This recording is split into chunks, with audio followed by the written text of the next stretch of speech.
Oke, kita langsung aja bahas salah satu program nasional paling ambisius yang pernah ada di Indonesia, Makan Bergizi Gratis. Eits, tapi jangan bayangin ini cuma program bantuan sosial biasa ya.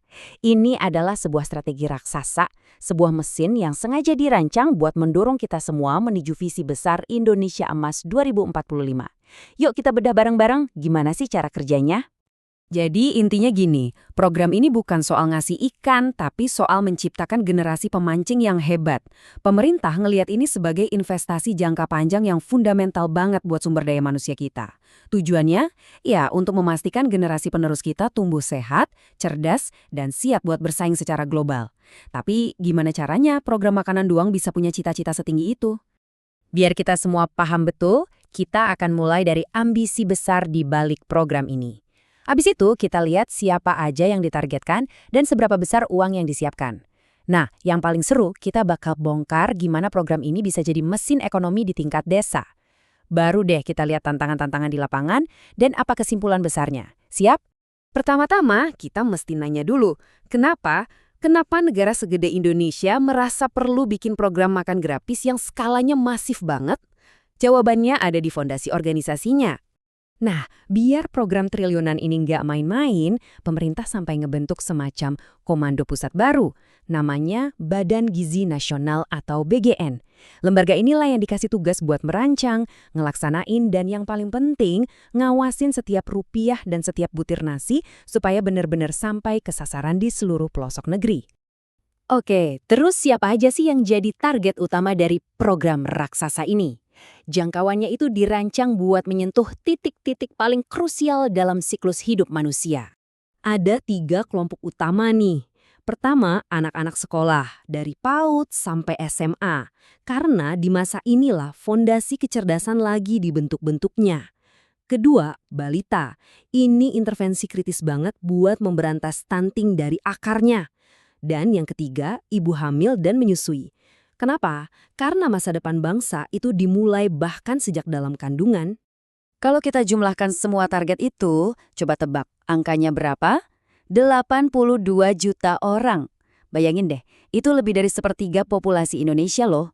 Angka ini bukan sekedar statistik, ini adalah cerminan dari ambisi dan komitmen nasional yang luar biasa besar. Tentu aja, program segede ini butuh bensin yang gak sedikit. Sekarang yuk kita ngomongin soal duitnya. Tapi penting buat diingat ya, angka yang bakal kita lihat ini lebih pas disebut investasi masa depan, bukan sekedar biaya. Coba dia perhatiin grafik ini.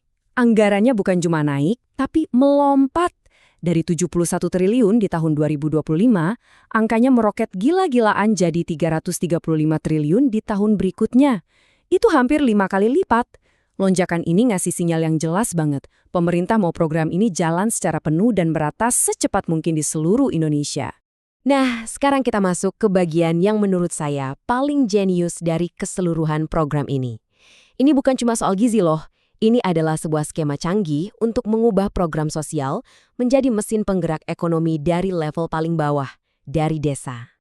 Pertanyaan kuncinya kan? Gimana caranya duit triliunan dari Jakarta ini nggak cuma numpang lewat aja, tapi beneran bisa berputar dan menghidupi ekonomi di desa-desa? Apa sih rahasianya? Mekanismenya tuh sebenarnya sederhana, tapi pinter banget. Pertama, di setiap desa dibuat semacam dapur umum yang namanya Satuan Pelayanan Gizi. Kedua, dan ini kuncinya, mereka itu diwajibkan beli beras dari petani lokal, telur dari peternak setempat, sayur dari kebun tetangga. Makanan lalu diolah dan dibagiin. Hasilnya apa? Duit APBN yang tadinya ada di pusat, sekarang muter di warung, pasar, dan di kantong masyarakat desa. Inilah yang namanya efek domino ekonomi. Keren kan? Tentu aja rencana raksasa ini di atas kertas kelihatannya sempurna banget. Tapi di lapangan tantangan besar udah pasti menanti. Jadi kita harus realistis dan coba lihat apa aja sih hambatannya. Setidaknya ada 3 tantangan utama. Pertama, soal logistik ke daerah-daerah terpencil. Solusinya, pakai digitalisasi buat mantau pengiriman. Kedua, menjaga standar gizi dan kebersihan. Nah, ini diatasi dengan pengawasan super ketat dari BGN. Ketiga, memastikan datanya akurat. Gimana caranya? Dengan pemantauan partisipasi secara real time. Ini nunjukin kalau pemerintah nggak cuma mimpi, tapi juga udah nyiapin jaring pengamannya. Jadi, setelah kita bedah semua lapisannya, apa nih kesimpulan akhirnya? Apa sebetulnya esensi dari program makan bergizi gratis ini? Kutipan ini benar-benar merangkum semuanya. Ini bukan lagi soal perut kenyang semata. Ini adalah strategi multidimensi yang menggabungkan banyak hal, menyehatkan generasi penerus, meningkatkan kualitas belajar mereka, sekaligus menghidupkan ekonomi dari akarnya. Ambisinya luar biasa.